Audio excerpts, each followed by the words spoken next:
ہماری تاریخ کے عظیم ترین دنوں میں سے یہ 6 ستمبر کا دن ہے۔ اگر آپ صرف اس دن کی صبح وہ تقریر سن لیجئے جو ایوب خان نے کی تھی، ریڈیو پاکستان پر وہ تقریر کی گئی کہ لا الہ الا اللہ کے ماننے والوں پر ہندوستان نے حملہ کر دیا، میرے قوم کے ہم وطنوں جنگ شروع ہو چکی ہے، اٹھو اور دشمن پر ٹوٹ پڑو۔ پاکستان کی پوری قوم نعرہ تکبیر لگاتی ہوئی سڑکوں پر نکل آئی تھی۔ ہندوستان نے 6 ستمبر کی صبح فجر سے کچھ پہلے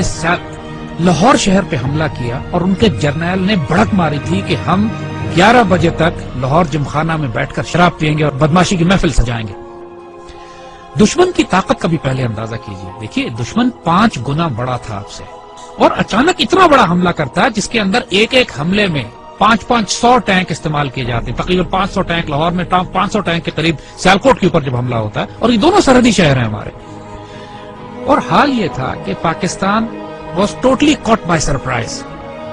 آپ کو واقعہ بتاتے ہیں، واقعات اگر آپ سنیں تو اس سے آپ کو اندازہ ہوگا کہ یہ 65 کی لڑائی کا یہ واقعہ 6 ستمبر کو کیوں ہم اتنی رومانٹک طریقے سے، اتنی محبت اور اتنی پیار سے، ایموشن سے، جذبات سے کیوں یاد کرتے ہیں۔ ایئر چیف نے نور خان صاحب کی دلیری اور جرت دیکھیے، یہی پہ لیڈنگ فرام دا فرنٹ جسے کہتے ہیں، انہوں نے کہا کہ یہ سورٹیز نہیں جائیں گی جب تک میں خود نہ دیکھ لوں کہ یہ کتنی خطرناک ہے ہمارے پائلٹ۔ دنیا کی تاریخ میں پاکستان فوج ایک بیسٹ واحد فوج ہے کہ جس میں آفیسر کیجویلٹی ریٹ سب سے زیادہ ہے، اس لیے کہ ہمارے آفیسرز آگے بڑھ کر لیڈ کرتے ہیں۔ پاکستان نیوی کے پاس ایک سبمرین تھی غازی، اور اس سبمرین نے دشمن کا ناطقہ بند کیا ہوا تھا۔ اس زمانے میں تاریخ ناول اور کتابیں لکھی گئیں کہ سومنات پر محمود غزنوی کے 17 حملوں کے بعد یہ 18واں حملہ، اور پاکستان کی نیوی آگے بڑھ کر سمندروں میں گئی، دوارکا پہ گئی، دوارکا کے قلعے کو تباہ کیا بومنگ کر کے، فائرنگ کر کے، شیلنگ کر کے، اور پھر نکل کر واپس آئی۔ میرے والد توپ خانے کے افسر تھے اور سیالکوٹ ہی میں مقیم تھے، سیالکوٹ سیکٹر پہ بالکل سرحد پہ ہمارا گھر تھا میرے، اور جب یہ جنگ شروع ہوتی ہے تو خاندانوں کو، عورتوں کو، بچوں کو وہاں سے نکلنا پڑا، تو اس میں ہماری والدہ ہمیں لے کر نکلی، اور یہ وہ وقت تھا کہ جب ہمارے گھر کے آس پاس توپیں لگی ہوئی تھی اور پاکستان کی فوج جوابی حملہ شروع کر رہی تھی سیالکوٹ سیکٹر پہ دشمن کے خلاف۔ ایسے ایسے معجزات دیکھنے کو ملے ہیں، میرے والد عینی شاہد ہیں اس بات کے کہ ایک سیکٹر پر ہماری توپوں کی مدد کی ضرورت پڑی، ہماری پیادہ فوج کے مورچے تھے جن پر دشمن کے ٹینکوں کا دباؤ بہت شدید تھا، اور ہماری توپوں کی آخری حد سے بھی زیادہ 2-3 کلومیٹر آگے وہ دشمن کے ٹینکوں کے پوزیشنز تھی، اور جب مدد مانگی گئی تو حساب لگایا گیا کہ ہماری توپوں کے گولے دشمن تک نہیں پہنچ سکتے، اور صورتحال یہ تھی کہ اگر اس وقت مدد نہ دی جاتی اپنی فرنٹ لائن کو تو سیالکوٹ شہر کا ایک پورا سیٹ دشمن قبضہ کر لیتا۔ اللہ کے توکل پر یقین کریں، افسروں کی آنکھوں میں آنسو آ گئے، انہوں نے اللہ کے بھروسے پہ، اللہ کے آسرے پہ کر کے دشمن کی طرف توپوں کا منہ کر کے فائر کیا ہے، اور ناقابل یقین بات ہے کہ گولہ تقریباً 2.5-3 منٹ لیتا ہے فائر ہونے کے بعد توپ کا اپنی منزل پہ پہنچتے ہوئے۔ 3 منٹ کے بعد وائرلیس پہ ہماری جو آگے ہمارے مورچے تھے وہاں سے نعرے تکبیر کی آوازیں آنے لگی کہ دشمن کی توپیں ٹھیک ٹینکوں کے بیچ میں گر رہے تھے، جو کہ ہماری توپ کی آخری حد سے بھی کئی کلومیٹر آگے تھا۔ نہ اس سے پہلے کبھی توپ نے اتنا دور فائر کیا، نہ اس کے بعد کبھی اتنا دور فائر کیا۔ اس موقع پر جب ضرورت تھی تو اللہ کی طرف سے تائید آئی۔ ہزاروں واقعات ایسے ہیں، یہ باتیں بزرگوں نے کتابوں میں بھی لکھی ہیں، آپ ممتاز مفتی کی کتابیں اٹھا کے دیکھ لیجئے، الگ نگری دیکھیے، تلاش دیکھیے، اخبار میں اس زمانے کے تمام واقعات یہ چھپے ہیں۔ جب 65 کی لڑائی شروع ہوئی، ممتاز مفتی اپنی کتابوں میں لکھتے ہیں کہ مسجد نبوی شریف میں اللہ کے بندوں نے حضور صلی اللہ علیہ وسلم کی زیارت فرمائی اور دیکھا کہ حضور جنگی لباس میں اصحاب بدر کے شہداء کے ساتھ پاکستان کے دفاع کے لیے تشریف لے جا رہے ہیں کہ پاکستان پہ حملہ ہوا ہے، ہم نے اس کا دفاع کرنا ہے۔ اور یہ باتیں ممتاز مفتی نے لکھی ہیں، کتابوں میں چھپی ہیں، اخباروں میں چھپی ہیں، یہ باتیں اپنی طرف سے ہم نہیں بنا رہے۔ یہ باتیں کہ دشمن کے طیاروں ان کو ذمہ داری دی گئی کہ راوی کے پل پہ بمباری کرنی، وہ پائلٹ پکڑا گیا، جب اس سے پوچھا گیا کہ پل تو تمہارے سامنے تھا، تم نے بمباری کیوں نہیں کی؟ کہتے ہمیں کہا گیا تھا وہاں ایک پل ہے، مجھے 6 پل نظر آ رہے تھے۔ یہ باتیں دشمن کے سپاہیوں نے کہی ہیں جن کو گرفتار کیا گیا کہ وہ آپ کی گھوڑوں والی فوج کون تھی جو سفید لباس میں تھی اور جس کی تلواروں سے شعلے نکلتے تھے۔ یہ دشمن کے پائلٹس نے یہ باتیں کہی ہیں کہ ہم بم گراتے تھے، 35-40 کے قریب بم پنڈی پہ گرے، صرف 5 بم پھٹے، وہ بھی ویرانے میں، باقی بم پھٹے نہیں۔ بزرگ کہتے ہیں کہ فضائے بدر پیدا کرو تو ملائکہ آج بھی مدد کے لیے نازل ہوں گے۔ جنگ بدر پہ ہوا تھا نا ایسا، لیکن اللہ تعالیٰ قرآن میں فرماتا ہے کہ میں نے پھر 1000 ملائکہ نازل کیے، اور یہ بات صرف 1400 سال پہلے پہ محدود نہیں ہے۔ جب بھی مسلمان اللہ رسول کے نام پر کھڑے ہوں گے اس پاک سرزمین کی حفاظت کے لیے تو اللہ کی تائید و نصرت آئے گی۔ 65 سب سے خوبصورت مثال ہے ہمارے لیے۔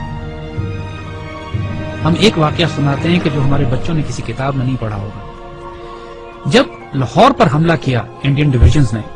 تو انڈین جرنیل اپنے سپاہیوں کو یہ حوصلہ بڑھانے کے لیے کہہ رہے تھے کہ لاہور اب صرف 3 میل 4 میل دور رہ گیا، بس تمہاری آنکھوں کے سامنے تھوڑا سا آگے بڑھو، اور لاہور تمہارے قبضے میں مزاحمت شدید ہو رہی تھی، اور پاکستان کے جوانوں نے اپنے آپ کو دشمن کے ٹینکوں کے سامنے ڈال دیا تھا روکنے کے لیے۔ اس کیفیت میں لاہور تقریباً 14 میل دور تھا۔ تو وائرلیس پہ جب ہمارے جوانوں نے، ایک افسر نے یہ سنا کہ دشمن کا جنرل اپنے سپاہیوں سے یہ کہہ رہا ہے کہ صرف 3 یا 4 میل دور لاہور رہ گیا، اور اس وقت لاہور 14 میل تھا۔ اس وقت اس افسر نے، ہمارا وہ زخمی افسر نے اپنے مورچے سے نکلا ہے، سڑک کے کنارے جو کتبہ لگا ہوا تھا جس پر لکھا تھا لاہور 14 میل، اس پر اس کو کھڑا ہے وہاں سے، اور اس کو انڈیا کی طرف لے کر گیا ہے آگے، مزید 2 فرلانگ آگے، اور وہاں پر اس نے لگایا ہے اور اپنے خون سے اس پر نقطہ لگا کے 0.2 ایڈ کیا ہے اور لکھا ہے 14.2 بلڈی مائلز۔ 14.2 بلڈی مائلز تھا لاہور، دشمن اس کو پار نہیں کر سکا۔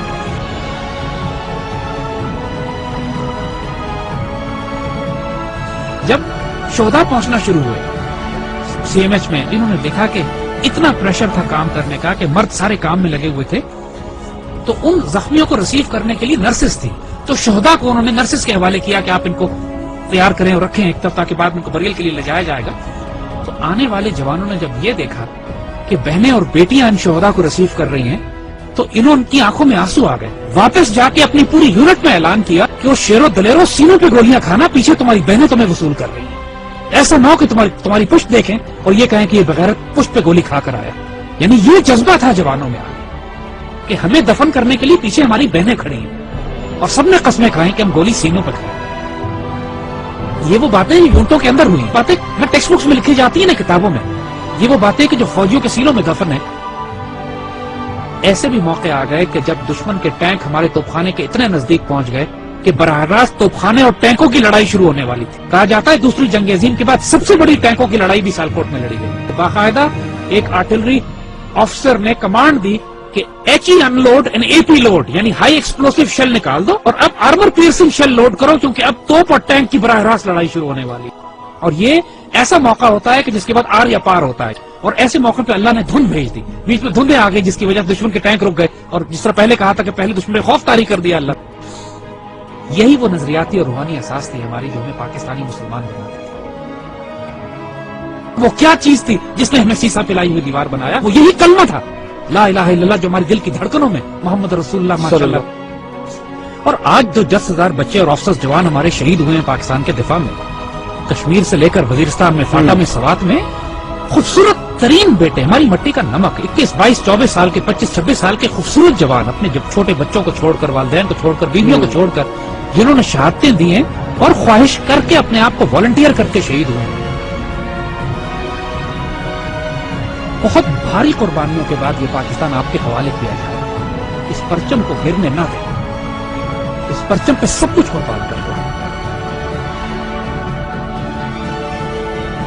اس کی مٹی میں تمہارا خون شامل ہو گیا نا، 2 جہانوں میں خوش نصیب ہو جاؤ گے۔ اس مٹی کو چھوڑ کر چلے گئے بد نصیب ہو جاؤ گے۔ جو اس پاکستان میں بستا ہے اس آیا خدائے ذوالجلال نے کہ دیکھو اس پاکستان کو ہلکا نہ لینا، یہ اللہ کے رازوں میں سے ایک راز ہے، اس پر قربان ہو جاؤ، سب سے سستا سودا ہے، سب سے اعلیٰ سودا ہے۔ یہ ہمارے بیٹے جو اس پہ قربان ہوتے ہیں نا، یہ سوال نہیں کرتے کہ اس پاکستان نے ہمیں کیا دیا۔ اس پاکستان کو آج آپ کی ضرورت ہے۔ Make a stand, stand form, stand United, live with dignity, and inshallah Allah will give you the opportunity to die with honor. لیکن اس کے لیے اب تیاری کرو، تیاری کا وقت ہے، آزمائش آنے والی ہے، لیکن انشاءاللہ العزیز ایسے بیٹے ہمارے پاس ہیں جو اس پاکستان کو شروع کریں۔